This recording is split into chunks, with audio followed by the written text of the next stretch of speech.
자, 이번에는요, 우리 생활에 유용한 건강 정보 얻을 수 있는 시간입니다. 건강 플러스 시간입니다. 네, 오늘은요, 임플란트 전문의 김명섭 박사님 함께 해주셨습니다. 다시 한번 인사 나눌게요. 반갑습니다. 안녕하십니까. 네, 안녕하십니까. 네. 사과나무 치과 김명섭입니다. 네, 반갑습니다. 자, 오늘은 임플란트와 관련된 정보 전해주실 건가요? 네. 임플란트 치료는 뼈 속에 인공치근을 넣고 그 위에 보철물을 해서 기능을 회복시켜주는 치료입니다. 네. 1950년대에 정형외과에서 우연히 티타늄 합금이 뼈와 잘 융합한다는 사실을 발견한 후에 네. 임플란트 치료가 본격적으로 시작하게 되었습니다. 예. 그래서 치아를 상실한 경우 사고라든지 치주질환 또는 충치로 치아를 잃었을 경우에 과거에는 브릿지나 틀니를 사용해서 기능을 회복해 주었는데 그쵸. 멀쩡한 치아를 삭제를 하거나 또 그 씹는 힘이 자연 치아에 비해서 현저히 떨어지기 때문에 개발된 치료 방법이라고 할 수 있습니다. 네. 그래서 턱뼈에 인공치근에 해당되는 티타늄 합금을 집어넣고 그 위에 치아를 만들어줌으로써 씹는 기능, 또 보이는 심미적 기능, 또 발음하는 기능 등을 회복시켜주는 아주 첨단 치료, 치아 치료 방법이라고 할 수 있습니다. 네, 사실 임플란트라는 것 자체가 예전에는 굉장히 생소한 단어였는데 이제는 우리 주위에서 굉장히 쉽게 접할 수 있는 그런 단어와 또 치료 방법이 된 것 같습니다. 근데 임플란트도 종류가 참 많다고 들었는데요. 여러 가지죠? 네, 여러 가지가 있는데 너무 전문적인 용어들이에요. 골막하 임플란트, 또 골래, 관통형 임플란트, 점막하 임플란트 여러 가지들이 있는데 그중에서 요즘에는 골관통형 임플란트가 주로 쓰이게 되고 있습니다. 그래서 이러한 임플란트 시술 방법에 따라서 또 종류를 나뉘는군요. 종류가 나눠질 수 있습니다. 네. 그렇군요. 식립 시기에 따른 종류로는 또 여러 가지가 있죠. 바로 즉시 식립법도 있고요. 네. 예. 그 시술 방법에 따라서 치아를 발치하면서 즉시 식립하느냐 아니면 그 상처 부위가 다 아문 다음에 심느냐 그렇게 하는 방법으로 나눌 수도 있고요. 그리고 즉시 기능을 또 해주느냐 안 하느냐에 따라서도 구분할 수도 있고 또 뼈이식, 상악동 거상술이나 치조골 증대술과 같은 부가적인 술식을 하느냐 안 하느냐에 따라서 또 나눌 수가 있습니다. 아까 가장 많이 사용하는 임플란트가 원통형이라고 하셨나요? 네, 골관통형. 골관통형. 요건 어떻게 하는 건데요? 뼈가 있는 상태에서 뼈에 구멍을 뚫고 뼈의 구멍을. 그리고 그 속에 치아의 뿌리에 해당되는 부위를 나사형으로 돌려서 심게 됩니다. 그렇군요. 왠지 임플란트 하면은 이가 갑자기 아픈 것 같고. 그러니까 해야 될 것 같고. 그렇죠. 치료 기간도 굉장히 상당할 것 같고요. 어려울 것 같기도 한데 어느 정도나 걸리나요? 기간이요? 네. 치료 기간도 요즘에 기술이 발달되고 또 숙련되고 노련한 의사라면은 뼈만 좋다면은 식립 후 한 달 이내에 기능을 회복할 수 있는 그런 임플란트 시술을 할 수도 있고요.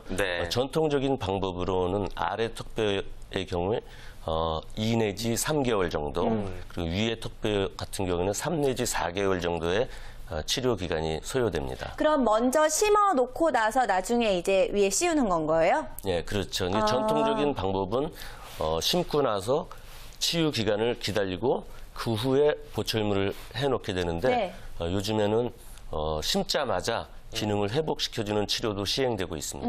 그렇군요. 자, 대략 임플란트에 대해서 여러분들이 알고 있었던 상식 그리고 또 박사님을 통해서 들은 상식을 통해서 어떤 치료법인지 여러분들 구체적으로 좀 알고 계시지 않나 생각이 듭니다. 자, 그렇다면 이제 임플란트에 관한 진실 혹은 거짓을 좀 본격적으로 이야기 나눠볼 텐데요. 가격적인 궁금증이 사실 제일 커요.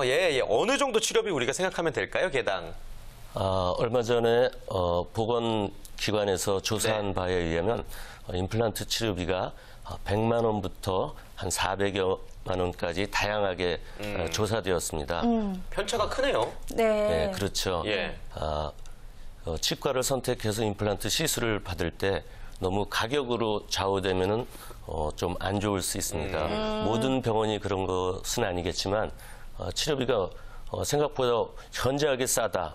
너무 싼 것 같은데 이러면 한 번은 의심해 볼 필요가 있습니다. 네. 그래서 일반적으로 180에서 200 정도 선이면은 이 치과는 제대로 하는 치과다라고 생각할 수 있고, 만약에 가격이 너무 싸다 하면은 과잉 진료나 한 개 할 때를 2개 한다. 또 이렇게 할 수도 있거든요. 할 수도 물론 있다. 일부 네, 병원에서 일부. 그런 거죠. 네. 아무래도 뭐 행사를 하거나 이런 경우들도 있기는 하겠지만 너무 싸다면은 좀 의심을 해봐야 된다라고 말씀을 해주셨네요. 아주 환자분들을 네. 위한 현실적인 도움 말씀이신 것 같고요. 임플란트 치료 시기에 대해서도 좀 궁금증을 여쭤보겠습니다. 최대한 나이가 들어서 치료하는 게 좋다라는 이야기도 들었어요. 어떨까요? 임플란트 시술은 뼈에다 심는 거기 때문에 네. 뼈의 성장이 완료된 시기 이후에 시술을 해야 됩니다. 네. 그래서 여성의 경우는 만 16세, 남성의 경우는 만 18세 이후면은 어느 나이도 수술하는 데 지장이 없습니다. 어린 나이가 아니라면 상관이 없는 거군요. 네, 그렇죠. 그리고 그 후의 연령은 100살, 200살까지 사신다면 그때도 가능한 게 임플란트 치료입니다.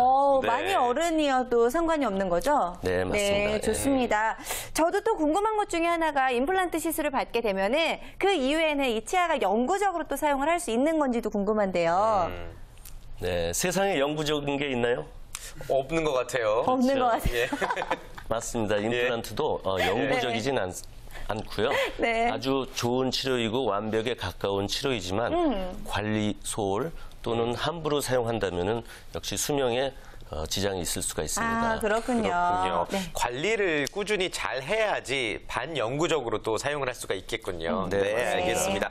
자, 그렇다면 관리 이야기 나온 김에 임플란트 사후 관리법, 치과 의사가 권하는 사후 관리법에 대해서 이야기를 들어봐야 될 것 같아요. 예. 네, 신이 내려주신 자기의 치아도 관리를 소홀히 해서 상실하게 되고 충치가 생기게 되고 치주염이 생기게 됩니다. 그렇죠. 그런데 인공치근을 집어넣었으면은 이건 자연 치아보다 못하다고 생각하는 게 맞습니다.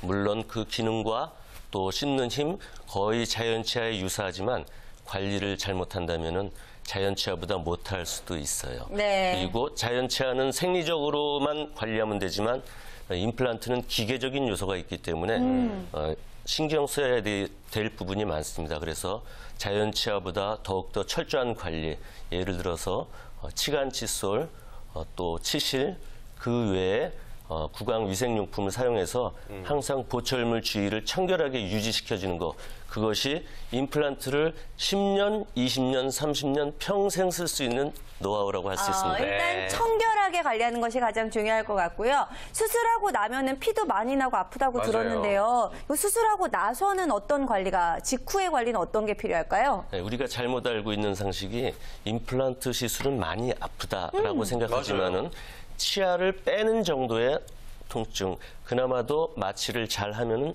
전혀 통증을 느끼지 않는다고 할 수 있겠죠. 네. 그러나 마취가 깬 다음에 일반적인 수술도 마찬가지지만 마취가 깨면 당일날 정도는 통증이 어느 정도 있겠죠.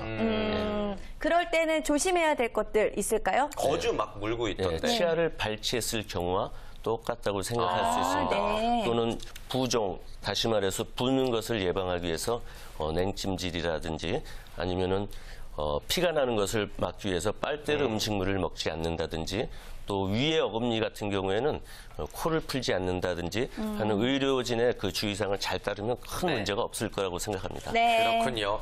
임플란트 효과적인 식이요법도 한번 마지막으로 여쭤보겠습니다. 뭐 어떤 것들을 먹으면 좋을지 그리고 어떤 것들을 피해야 될까요? 네, 임플란트 시술 후에는 너무 단단한 음식을 씹는 거는 좀 피해야 될 것 시술하고 같습니다. 갈비 뜯으면 안 되잖아요. 예. 특별히 우리나라 사람들은 단단한 음식을 좋아합니다. 네. 그래서 그런 것들을 피해 주시고 임플란트 시술 후에 유용한 식품으로는 샐러리, 이것은 자정작용과 또 입안에 충치를 일으키는 뮤탄스 세균들을 경감시켜주는 역할을 하게 됩니다. 네. 또 치즈 같은 것은 탄수화물이 적으면서 많은 양의 칼슘과 인산염이 들어있기 때문에 뼈가 생성되는 데 도움을 줄 수가 있습니다. 그 외에 녹차, 이러한 것도 역시 구강 내 세균들을 경감시켜주는 역할들을 하고요. 그리고 키위도 좋다고 그러던데요. 맞습니다. 비타민 C가 풍부하게 있는 음식을 섭취하면 좋은데 그중에 키위가 비타민 C가 많습니다. 이 비타민 C는 골 조직을 생성시키고 또 연 조직을 형성시키는데 많은 도움을 주기 때문에 네. 그런 음식들을 추천해드립니다. 네, 좋습니다. 말씀해주신 음식들 드시면서 치아 건강 잘 챙기시면 좋을 것 같고요. 자, 마지막으로 많은 분들의 이 치아 건강과 특히 이 임플란트와 관련돼서 정리 말씀과 조언의 말씀 부탁드리겠습니다. 관리를 잘해서 임플란트 하지를 않는 게 가장 좋겠죠. 그렇죠. 그리고 항상 청결하게 건강을 유지하고 정기 검진을 꼭 받으시라 이렇게 말씀드리고 싶습니다. 알겠습니다. 좋습니다. 자, 오늘 임플란트에 관한 오해와 진실 등 다양한 이야기 나눠봤습니다. 박사님 오늘 좋은 말씀 주셔서 감사드리고요. 자, 건강 플러스까지 오늘 저희가 준비한 소식 여기까지네요. 네, 오늘 함께해주신 차현희 대표, 박지훈 변호사, 그리고 김명섭 박사 모두 고맙습니다. 감사합니다. 고맙습니다.